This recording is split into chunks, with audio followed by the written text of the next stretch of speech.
to a special edition of the Darden Admissions Podcast. I'm your host, Brett Twitty, and you are listening to a new episode. On this episode of the podcast, I'd like to feature a recent conversation with Raj Venkatesan. Raj is a member of the marketing faculty here at the Darden School of Business, and he is also an academic director for the MS in Business Analytics program here at UVA, which is a partner program between the Darden School of Business and the McIntyre School of Commerce at the university. In this episode, we talk with Raj about the MSBA program, how the faculty keep the curriculum current, some of the projects students will be working on here at Module 5, and so much more. I think you're really going to enjoy this conversation. As always, if this conversation is helpful for you, please like this episode and subscribe to this podcast so you never miss an update. And remember, you can always check the episode description for links to Darden blogs, social channels, and more. Now, without further ado, here's my conversation with Raj Venkatesan. Raj, welcome back to the podcast. Pleasure to be here, Brett. It's great to speak with you. How are you doing? How's everything? Doing well. Getting ready for Mod 5. It's spring out here and alumni reunion in the next 2 weeks. So next 2 days, sorry. A lot of things going on. Exciting times.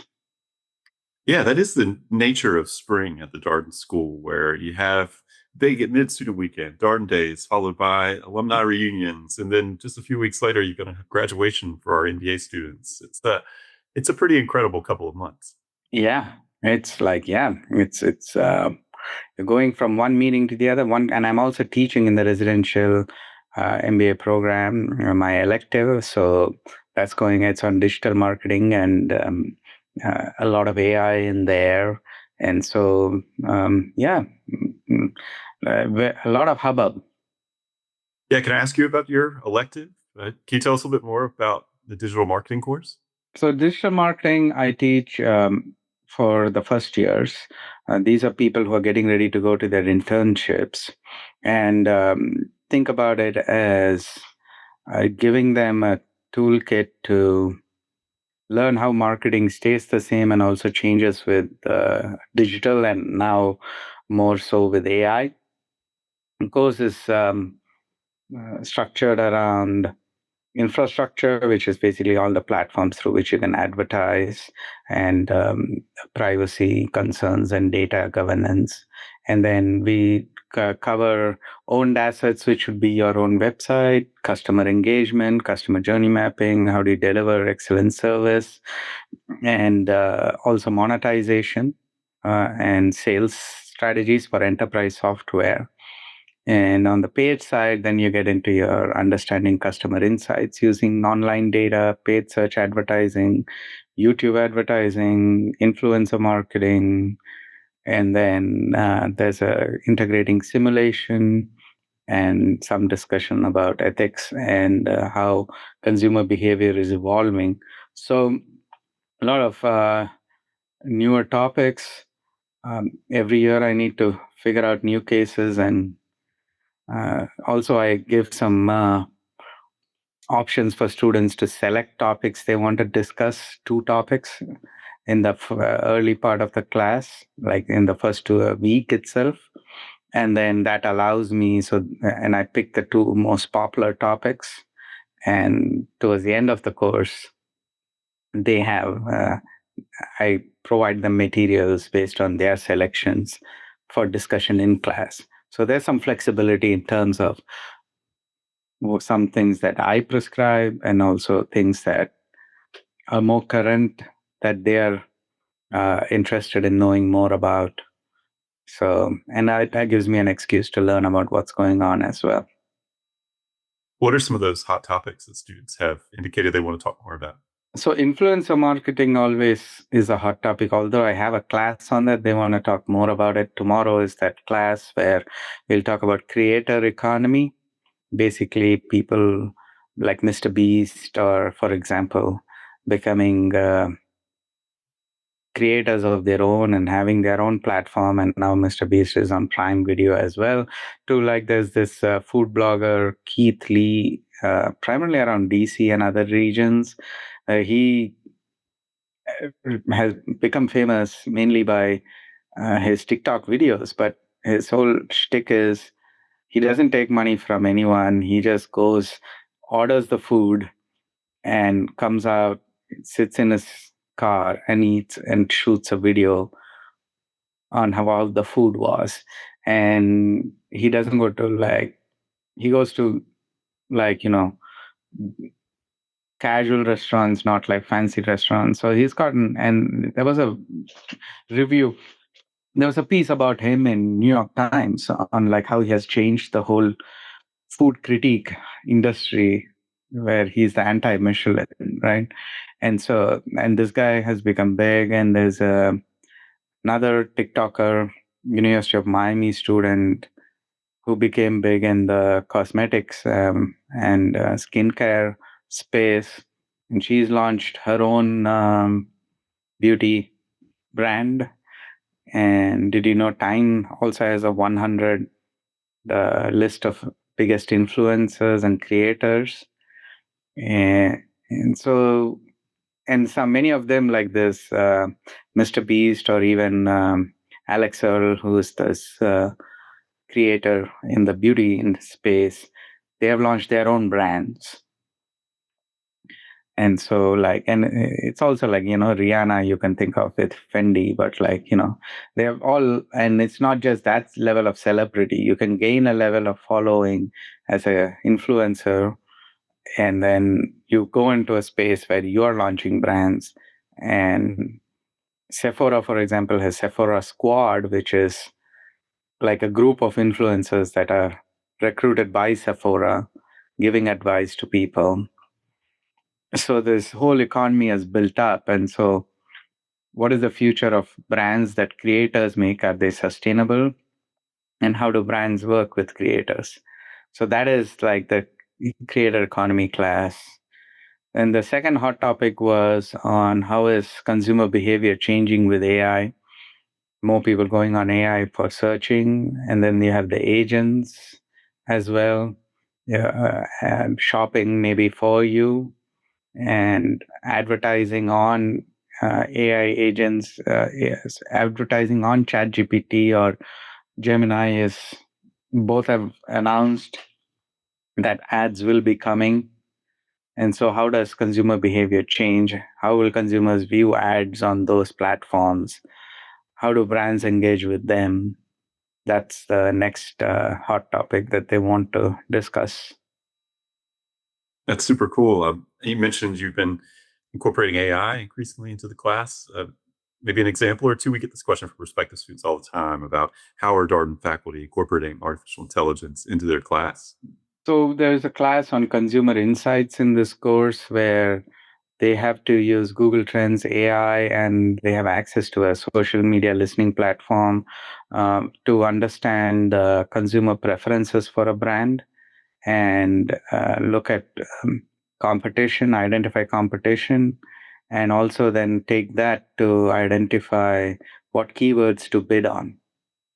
And they're using primarily AI to understand like preferences, comparing it with other sources like social media.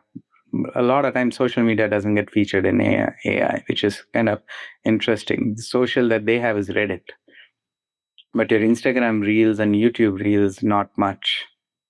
So that is a social media platform, a listening platform called Enfiji that they get access to, that they can listen here. And so that is one way we are including AI. And in this course, it's a lot more discussion oriented, based on like how do you monetize Roblox, right? And AR, VR in that sense, AR. Or there was a case study on Loris, which is a company that provides AI-based assistance for customer service agents. Well, how do you, and they had 3 different products, which product to lead with, what kind of pitch do you make, cost reduction or revenue increase. So then it's more strategy around how to sell AI. And if you have an AI-based platform like Roblox, how do you monetize? And how do you use AI to understand about your consumers in this elective? Now, in MSBA, that's a different deal where they can do much more in terms of using AI to code and build predictive machine learning models. They're using Jupyter notebooks, Google Cloud or AWS Cloud. They're learning about data lakes. They're building LLMs. understanding governance policies for LLMs. So I think they are a little more hands-on in MSBA than in the MBA class, which is more focused on the strategy side of things. Well, Raj, thank you for indulging those questions. It's just really cool to hear more about your elective. The students in that elective, are these oftentimes people who are going to go work in marketing related roles in their summer internship? Some are, some go into tech companies, some go into consulting. And all of this, as you can imagine, tech and the influence of technology, even though it's marketing, is very important. Like um, the discussion on Roblox or low risk that I described is exactly the kind of decisions a product manager will need to make. Right. And also, um, today we discussed a case on a protein supplement company and their influencer strategy. So that might be a more marketing role. But the consumer insights exercise, or we looked at um, whether a certain YouTube campaign worked or not, those could be a consulting engagement too. So what we do straddles between strategy and pure marketing and technology. So I end up having students interested in all three of those in the class, which makes for a rich discussion as well. Yeah, I would imagine so. Well, thank you again for coming back on the podcast. MSBA is moving right along. The cohort is almost done with the program. In they're in Module 4 right now, approaching Module 5. But I want to spend some time talking about Module 5 because to me, it's always the module that captured my attention because the students have an element of choice. Like they get to choose their projects, to source the projects that they're going to work on in Module 5. So tell us a little bit about Module 5 in the MSBA program. So Module 5 is exciting because it's like the capstone course, capstone of the modules. And as you mentioned, there's a course on, there's a project. They have a course on data and tech ethics. There's a course on project management. And then there's a course on how businesses apply AI and analytics. This is more around, there are two sections in this course. One section is visiting companies in DC and understanding how they're implementing AI. And there's another section that goes to a global location. This year it's Finland and Estonia, understanding how AI is applied in those regions and how regulations may affect the application of AI. So as you can see, all the courses end up around leadership and application of analytics and AI. And so that is the key aspect here is you've learned how to do AI and how to use analytics. Now, how do you take all of that and lead teams and lead projects with AI and implement and scale the insights from AI? So the capstone project is a very integral element of the core module 5. And in this, students are in groups. We have about 13 groups now, and they can choose which project to engage with. The only requirement is it should be a real project about predictive analytics. Right? They should have some data that they're analyzing and predicting something. So that is the only requirement we have. So it's not like a primary data collection project or a data cleaning project or a strategic assessment project, right? It's a doing and building project. And students are welcome to source projects from their networks or even work with their current employers. Many times they've done that and had a good experience with it and also good results from that in terms of promotions and change in positions, etc. And we also source projects for them. So the MSBA program advertises availability of these projects, And we've got some good, over time, a lot of interest in that. And this year, we have 13 teams, and we sourced 16 or 17 projects. Right. And then the students had some projects that they wanted that they sourced as well. It's a rich, and so now my job is to tell sponsors that you may not be selected. The students select which project they're going to work on. But we still see enthusiasm because of the quality of the projects that they have been getting. We have companies that come. There's one company here that's coming for the third year. We have a lot of repeat companies. One great thing I see in this is we're able to source a lot of these projects because they are brought to us by our MSBA alumni who have gone through this process before, seen the value it provides, and have been able to convince their company to come and engage with us again. So it's become like a nice flywheel that is already in effect. I always remind the students also that you have all these nice projects because your alumni brought them to you because they created value for their sponsors. So you have to carry that forward and create value for your sponsors so that, the next group that is coming, you're passing it forward. So, and I think that brings in a sense of commitment and ownership also among the students, which is great to see. And the module starts in second week of May, but by now, so we start working on the projects early on in terms of sourcing. So we start the process in early December, and by March 1, we had all the sourcing kind of done, and students were provided like these options. And then they send us their preferences. And by April 1, the companies that were sponsors submitted sample data to us. And so we vetted the data, and we have seen that the sample data seems to be working, seems to be good, no major issues. So all the projects are on, students have their preferences, everything is settled already.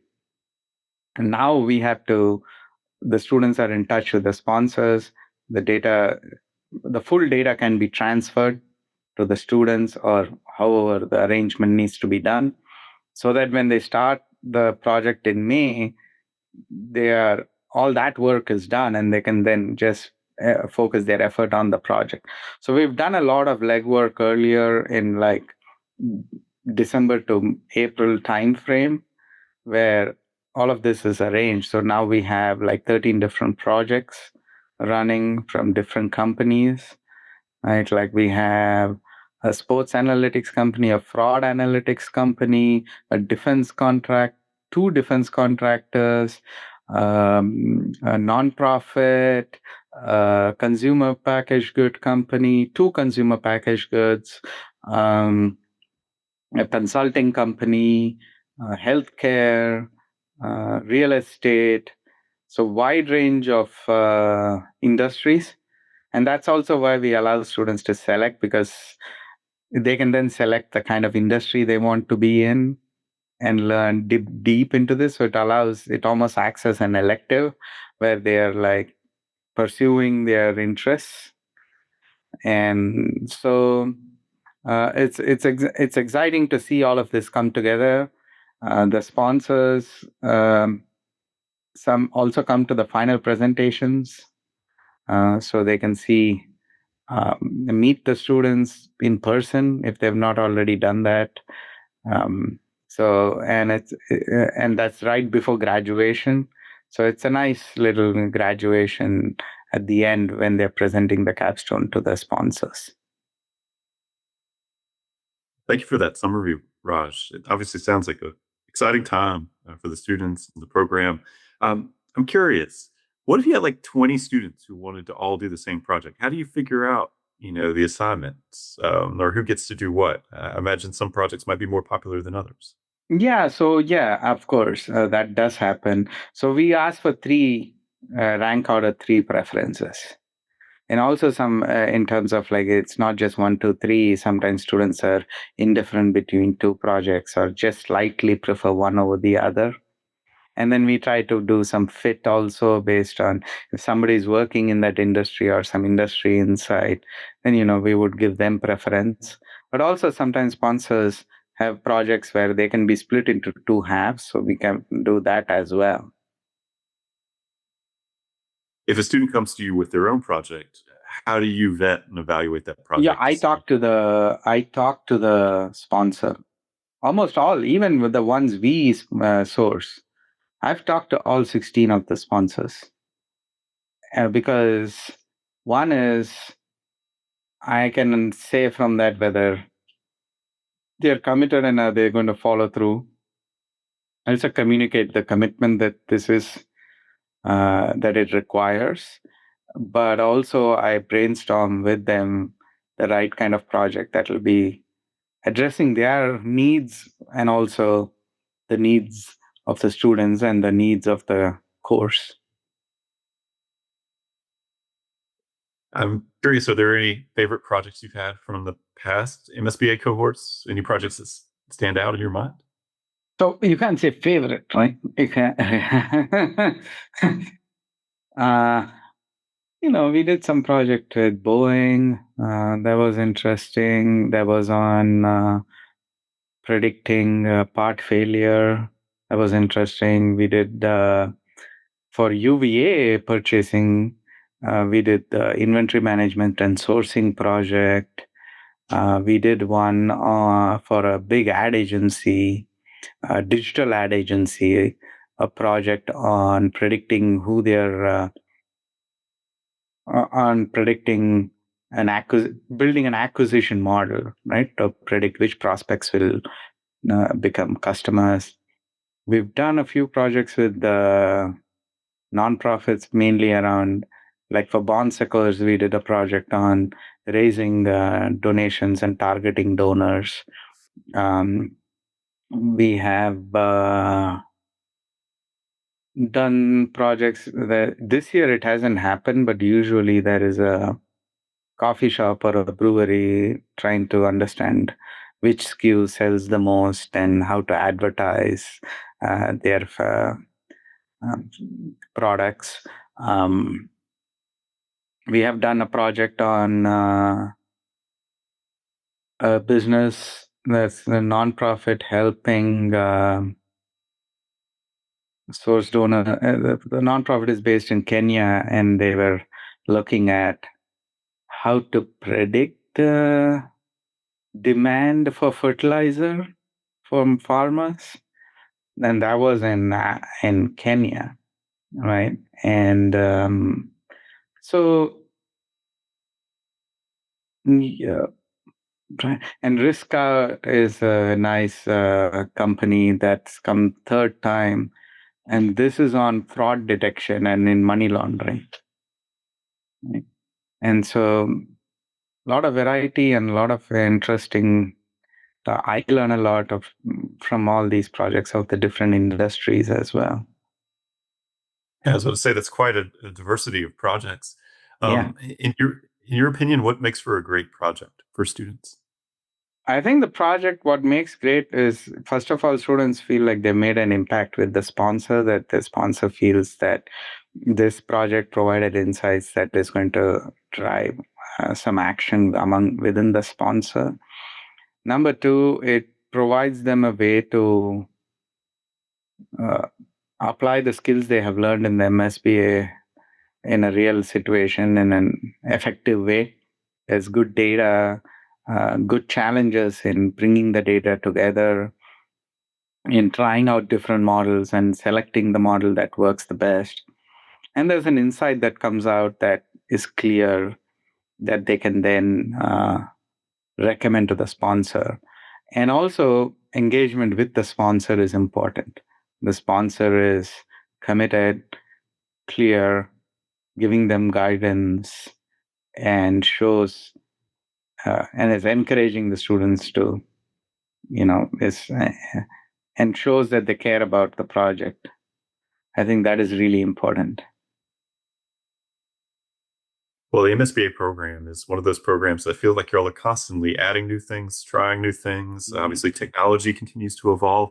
One of the most common questions we get from prospective students is how do you keep the curriculum current, particularly if you look at all the things happening around AI and new tools that you can use to understand large data sets. How do you do that? So the first is also that we are also connected with the industry. Uh, our faculty are experts and do research on these topics. They go speak in conferences, they've consulted the industry, so they understand what is going on. So that connection to practice starts with also the faculty being connected to the practice. So they understand what is happening. And based on their research training, they're able to see and detect trends and make some bets that are educated. The second is also these projects, and our learnings from these projects inform what over time when we see more and more AI coming up or more and more LLM type project requests coming up, which we have seen now. And these conversations I'm having with all these sponsors inform me about what's on their mind and what are the things that they are trying to address. And as we see some patterns, it also allows us to reflect back on our course to see what is missing and what we need to add. And in summer, we do that, at least the program directors do it every year, but every 3 years or so, we bring all the faculty in summer to discuss what is it that we need to be doing that we're not doing. We constantly survey the alumni to see what was useful, what are the things they're using still, what are the things they wish they could have learned. So that alumni survey also feeds in. So it's not just one person thinking, it's many people with different perspectives, with different yeah, experiences, faculty, project sponsors, alumni, coming and telling us here are some things that we think the MSBA does well. Here is what we are seeing in the landscape. Here are some things we need to learn. And us going back and looking at our curriculum constantly to see not only the courses, but within each course, are we teaching the right things the right way? So now constantly there is a constant innovation, at least now, for example, on how much we bring in Gen AI into coding and to learn about like how do we bring it in a way that you know to use it well, but at the same time you're also trained in like the models that Gen AI is running to be able to use it better and also make the right inferences. That's great. I'd love to hear about the faculty and how you're trying to keep the curriculum current. I know so much work goes into that because it's a 1 year program and students are doing Yeah. a lot over the course of that year. But talking with you and Jingjing, I know you all have such passion for the bleeding edge of what's happening in industry. So you mentioned the second residency in Charlottesville. So there's 10 weekend residencies over the course of the 12 months, essentially 2 weekend residencies per module. The final weekend residency in the program takes place in Charlottesville. It coincides with the end of program celebration. What do you enjoy about that weekend residency in Charlottesville? Obviously, it's the second time the students have been in Charlottesville, but what do you enjoy about it? Yeah, so it's also, yeah, absolutely. I think the seeing the capstone projects come to life, them presenting and seeing the sponsors interact with the students and the value they see from these is definitely quite a joy. And also seeing the students and their families during the end of program celebration, knowing that this is an investment not just from the student, but the whole family and friends around them is very encouraging and gratifying. I think those, I would say, I'll put it on top of all the experiences that makes it a special event. Well, Raj, one more question for you. For folks who are listening to this who've got interested in the MSBA program, what is your, why UVA's MSBA program pitch? Yeah, so I think more so now than ever, if if your skill is just in coding without any contextual knowledge or any kind of emphasis on how the analysis affects the broader environment and a business, um, it's you're not going to be successful. Gen AI has made coding a commodity. It has made analytics a commodity too, to some extent. But the people who are successful are the ones who understand analytics substantively, who know rigorously what analytics and AI does, but are also then able to innovate, are creative, are able to connect with others, build good relationships, and also understand the context of business within which analytics and AI exists, and also understand how to make inferences from the data and connect those inferences to actually implementation, adoption of AI, and scaling this. All of that requires some of the skills that we teach, like leadership, strategy, communications, in addition to the analysis. So, really, the people who are going to be successful, especially with Gen AI, are the people who have both the left and right brain thinking and are able to bridge the gap between the two. And that's exactly where our MSB has traditionally been positioned. So, in a way, we are now in a place where we just didn't pivot into this. We've always been here and we know what this is about. So, what is happening around us is actually validating our approach. And that's why I would say Darden and McIntyre, UVA's MSBA is exactly the right kind of MSBA you need to succeed in a world that is getting transformed by AI. Yeah, I'm so curious. Obviously, we're here at the end of our conversation, but I'm curious to hear your thoughts on how Gen AI is changing this. Like you mentioned, it's making some things sort of commodities. Can you say more about that? Well, it used to be that you needed to know how to code a random forest or how to merge two data sets, and you didn't have any help in how to do that, and you had to put in a lot of effort. And that was a skill that, if you developed, it was a rare skill that you can then leverage to be successful at work.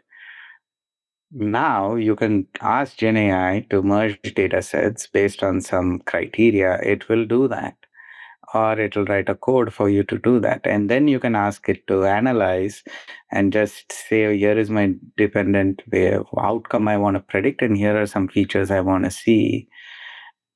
You are talking to the AI, and it is doing all the technical work in the background.